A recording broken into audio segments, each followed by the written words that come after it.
30 miles. I know you're trying to get away from me.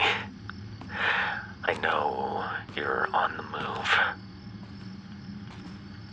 You can run, but you cannot hide. Not from me. I've spent too much time tracking you down. I won't let a simple mishap ruin what I've planned for so long. I was a fool to think that you'd accept me. I was a fool to think that anyone could love me in the same way that I love them. But at this point, I realized it isn't up to you. It's not your choice whether or not you want to spend time with me. It's not your choice whether you love me. It's not your place to choose whether or not I'm worthy of your affection. It's mine, and mine alone. You'll come to see my point of view, my dear. Believe me, you'll come around. Eventually, you'll wear that ring with joy. You'll be proud of it. You remember, don't you? That ring you rejected so arrogantly. The ring I so carefully selected for you. The ring I spent a fortune on. I thought it would all be worth it. I thought your delighted face would more than make up for every single penny. And yet, you laughed at my face when I asked you the question. Don't worry. You'll get the chance to make up for what you've done very soon.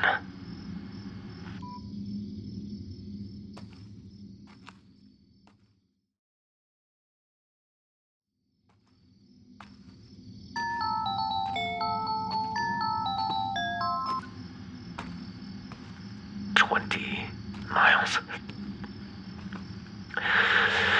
I know you wanted to tell your friends.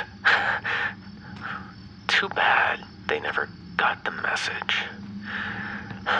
They would have rescued you, wouldn't they? They would have come to your help to turn away your creepy ex, as you call me. Is that what you think? It's really too bad. By the time their phones chimed, they were long gone. I never liked any of them in the first place.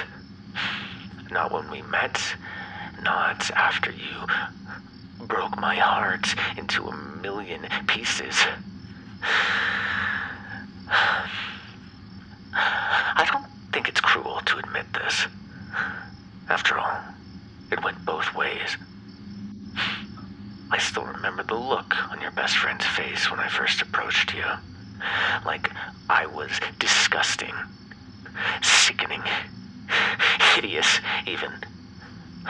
Nothing but a piece of used chewing gum under your heel. I guess that's what I get for falling in love with one of the popular kids. I should have known my place. Should have stayed within my group of nerds and losers.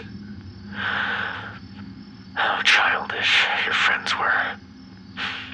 Even after high school ended, they never stopped thinking like that. They never managed to outgrow the belief that they were somehow better than others. Better than me. I can tell it was them who eventually drove a wedge between us. Whispered in your ear like a little devil on your shoulder. Ruined what we had! But now those voices are gone. They can't feed you their lies anymore. It's nothing but the truth. from here.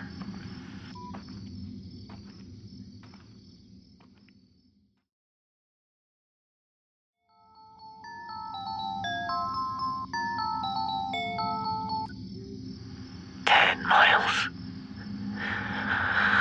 I know how desperately you wanted to call the police. Too bad there's no signal. Strange, isn't it? After all, I can call you just fine. I don't understand why you'd reach out to them anyway. It's not like they had helped you any of the past times you've called.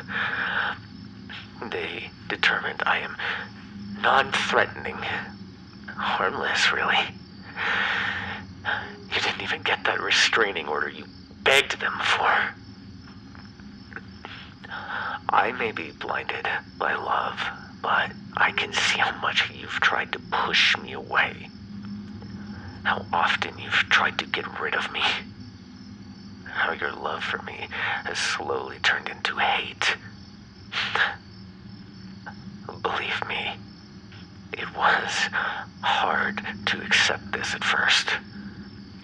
It was hard to accept that your feelings for me had changed so dramatically within such a short amount of time. I would have never thought we could end up as anything but soulmates. Fortunately for me, the string of fate isn't so easily cut, my love. Whether or not you realize this or even want to realize, you're still my soulmate.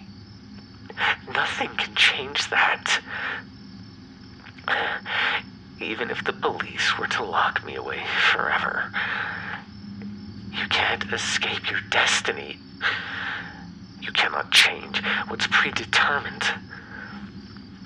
Remember that.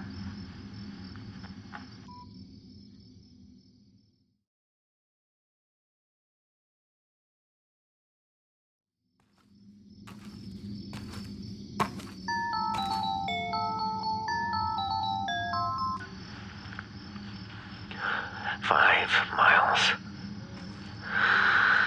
I know where you're going. I know every single step you take.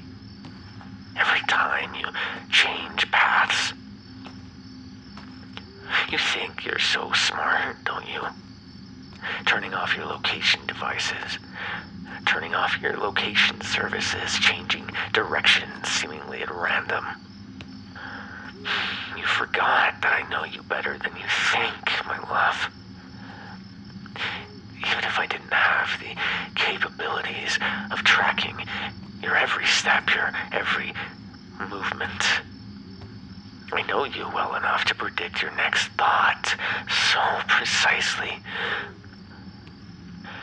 All this technology pales in comparison. I know exactly where you're heading. It's that little cabin in the woods, isn't it? Your safe spot, as you call it. Now, I know you've never told me about it, so you might be a little confused. Let's simply say your family becomes rather talkative when you bring a nice bottle of wine.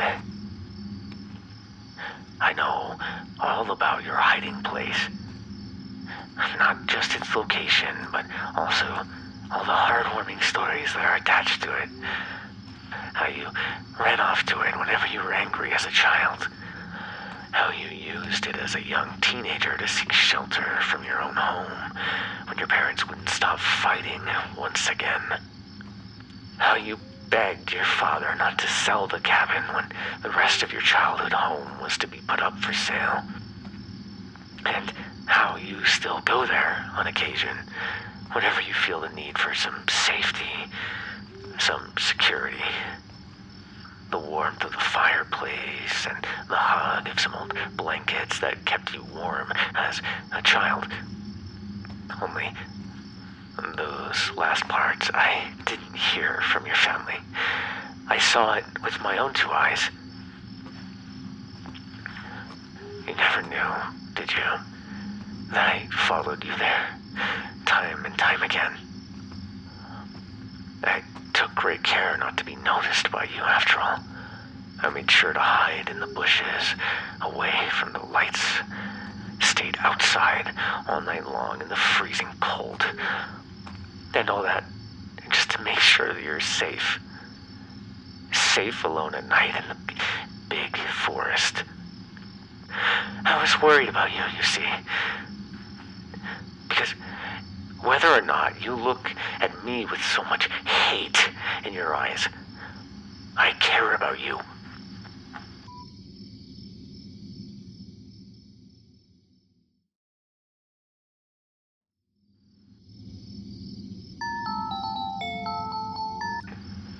One mile. I know your biggest fear, dearest. I know everything about you. I know how much you used to love reading about all those crimes. Murder, kidnapping, severed body parts. You've always had this weird fascination with it. You almost religiously studied those interrogation videos, those self-proclaimed experts analyzing every last twitch of an eye. You used to love the morbid and the macabre, the clinically insane. He would go on and on about the psychology of a murderer, about what makes a serial killer tick. You used to. It's not so fun anymore when everyone calls your partner a psycho now, is it? When your friends warn you that someday you'll end up dead in a ditch at the side of some road. Clothes torn, hair ripped from your scalp, your face mangled beyond recognition. You used to love those crime shows, but so did I. I took in every second of them just as much as you did. And I memorized every little trick they had to offer. I know your biggest fear, my dearest. I know your biggest fear. I know it's me. But what I want to know now is, how loudly can you scream?